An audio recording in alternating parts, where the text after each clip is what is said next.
नमस्कार दोस्तों, ऑप्टिक्स पे आप सभी का स्वागत है। आपकी आंसर कीज़ आ चुकी हैं और करेक्शन विंडो भी ओपन है। आज करेक्शन विंडो की लास्ट डेट है, तो जिनको भी करेक्शन करना है वो अपने करेक्शन विंडो पे जाके आप जो है अपना जो करेक्शन करवाना है वो आप क्लेम कर सकते हैं। लेकिन एक चीज़ याद रखिएगा, जो सोर्स आप लगाइएगा वो या तो दो लगाइएगा या दो से अधिक लगाइएगा। मैं ये इसलिए बोल रहा हूँ क्योंकि आप आपका जो मतलब आप जो बोल रहे हो उसकी ग्रेविटी होनी चाहिए। लोग उसे समझें कि आप सही बोल रहे हो, इसलिए सोर्स दो या दो से ज़्यादा लगाइएगा। एक सोर्स लगाना भी चलेगा। तो चलिए, आज के इस वीडियो में बहुत सारे जो क्वेरीज आपके रहे हैं उनमें से कुछ इंपॉर्टेंट जो क्वेरीज हैं वो हम लेकर आए हुए हैं। बहुत सारे क्वेरी हैं लोगों के, तो हम क्वेरीज को जितने हो सके, जो जो इम्पोर्टेंट क्वेरीज थी हमने उसे सेग्रीगेट आउट कर लिया है। और अब उसमें से हम आपकी कुछ क्वेरीज को सॉल्व करने की कोशिश करते हैं। तो उम्मीद करता हूँ ये जो कुछ क्वेश्चंस हैं ये बहुत सारे लोगों के कॉमन क्वेश्चन होंगे। तो अब बहुत सारे लोगों के जब कॉमन क्वेश्चन होंगे तो फिर बहुत सारे लोगों को इससे हेल्प मिलने वाली होगी। तो हमारे पास पहला क्वेश्चन है जेर इन का। तो इन्होंने कहा है कि these are there are no extra form fill up required for the universities after the result. तो इन्होंने पूछा है कि क्या जब CUET का रिजल्ट आपके सामने आ जाएगा तो कुछ एक्स्ट्रा फॉर्म भरने की ज़रूरत होगी। तो मैं आपको बता दूं कि जी हाँ, ये CUET का जो आपका एग्ज़ाम अभी हुआ है, ये ओनली आपकी एक एलिजिबिलिटी को पूरा करता है। किसी भी यूनिवर्सिटी में जब आप फॉर्म भरते हो तो आप एलिजिबल हो जाते हो इस एग्ज़ाम को क्वालिफाई करने के साथ।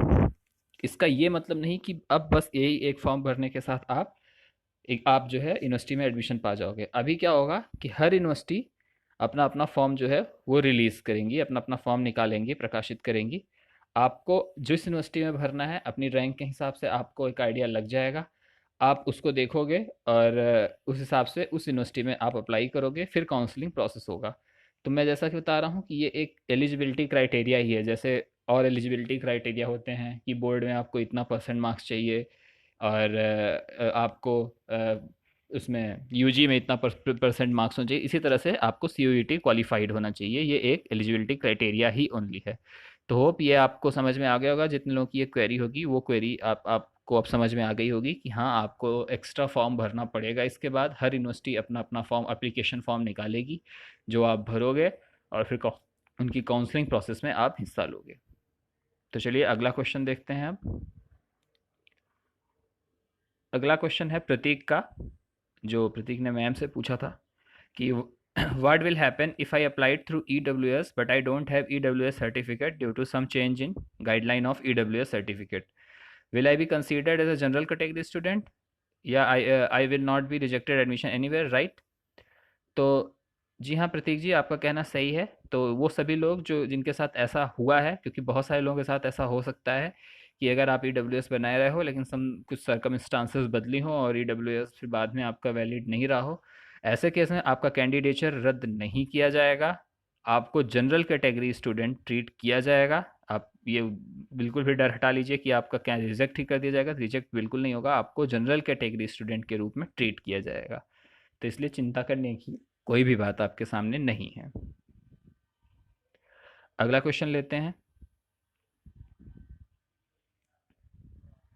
हाँ, ये क्वेश्चन जो है, ये क्वेश्चन बहुत ही इंपॉर्टेंट है कि जो अटेंड नहीं किए हैं वो किए हों और वो क्वेश्चन को चैलेंज करें, पर मार्क ऐड होगा कि नहीं। देखिए, क्वेश्चन अगर गलत है, मैं फिर से बोल रहा हूँ, अगर आपका क्वेश्चन गलत है, ठीक है, तो उसमें सबको मार्क्स मिलते हैं।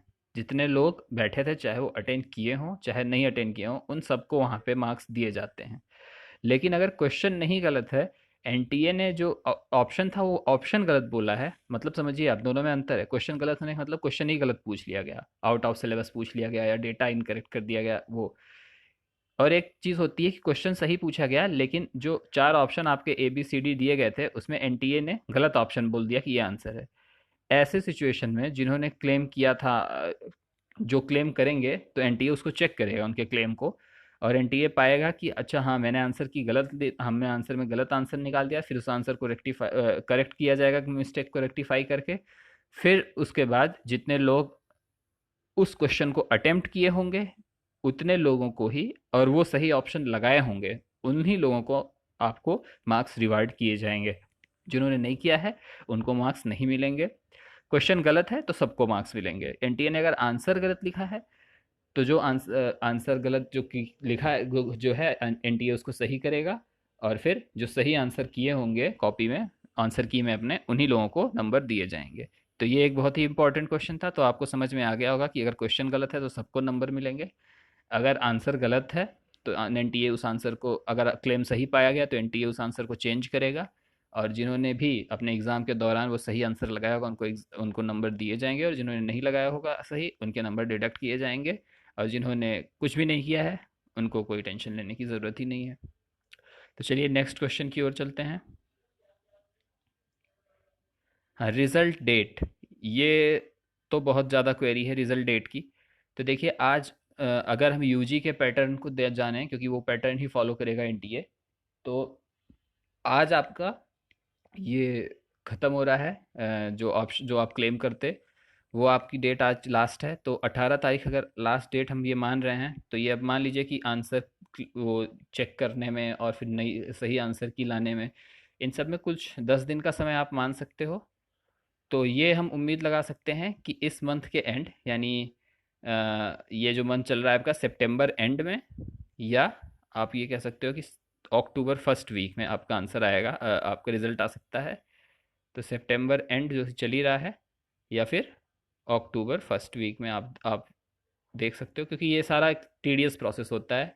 अभी आज आज के बाद फिर वो अपना आंसर चेक करेंगे और फिर उस हिसाब से आपको देंगे। तो ये हम एक्सपेक्ट यही कर सकते हैं कि ये जो ड्यूरेशन है, आप ये जान लीजिए कि 25 के बाद से, क्योंकि एक हफ्ते तो लगने ही लगने होते हैं, तो 25 के बाद से और 5 अक्टूबर आप ये रख लीजिए कि 5 अक्टूबर के तक आपका रिजल्ट आने की संभावना है। जो मुझे लगता है कि 25 से 5 तक का आपका रिजल्ट आएगा। तो इसलिए पेशेंस बनाए रखिए, और इन्फॉर्मेशन गैदर करते रहिए कि जब रिज़ल्ट आ जाएगा तो आपको कौन से इंस्टीट्यूट में एडमिशन लेना है, एक्सेट्रा। हाँ, ये भी मैंने एक वीडियो में नॉर्मलाइजेशन बोला, तो लोगों का ये बहुत सारा क्वेश्चन आया कि इकोनॉमिक्स में तो नॉर्मलाइजेशन की ज़रूरत नहीं। तो मैं ये बताना चाहूँगा कि इकोनॉमिक्स का जो पेपर हुआ था वो बाईलिंगुअल हुआ था। एक उन अदर लैंग्वेज में भी हुआ था, जैसे हिंदी में हुआ था और इंग्लिश में भी हुआ था। हिंदी में जो हुआ था उसमें क्वेश्चंस अलग थे जीएस वाले पोर्शन में, अगर आपको याद हो तो। अगर क्वेश्चन अलग थे तो जाहिर सी बात है उनकी डिफ़िकल्टी लेवल कंपेयर नहीं की जा सकती है, तो नॉर्मलाइजेशन होने के चांसेस काफ़ी हाई हैं वहाँ पे। तो इसलिए मैंने बोला था।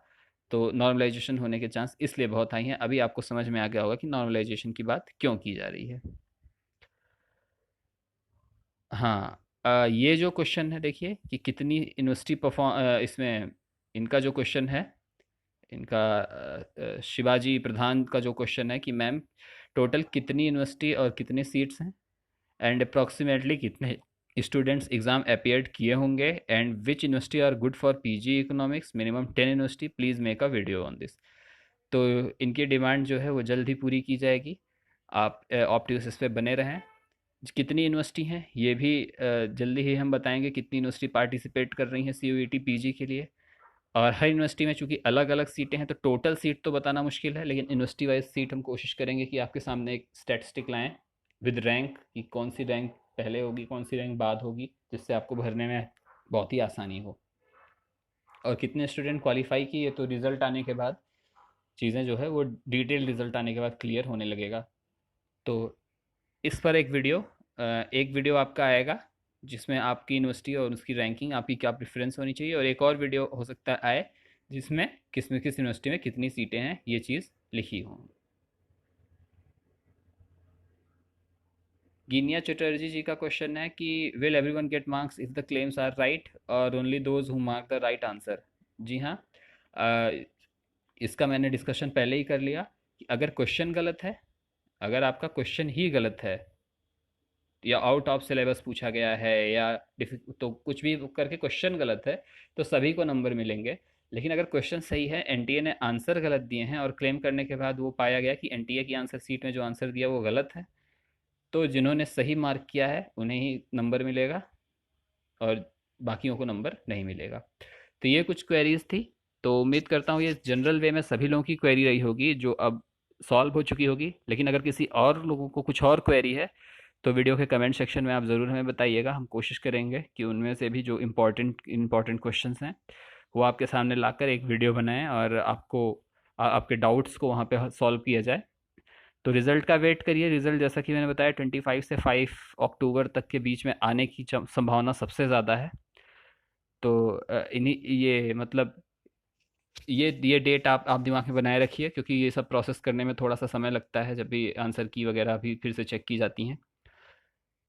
साथ ही अभी 2 वीडियो आपके और आएंगे, जिसमें एक वीडियो में हम ये बताने की कोशिश करेंगे कि कौन सी यूनिवर्सिटी रैंक वाइज किसके किस पोजीशन पर है और उसमें कितनी सीटें हैं जो आप भर सकते हैं। तो ये सारी इन्फॉर्मेशन जल्दी ही आएगी। ऑप्टिक्स पे आप बने रहिए, हमारा सपोर्ट करिए। वीडियो आपको पसंद आया हो तो लाइक करिए, इसको शेयर करिए और चैनल को सब्सक्राइब करिए।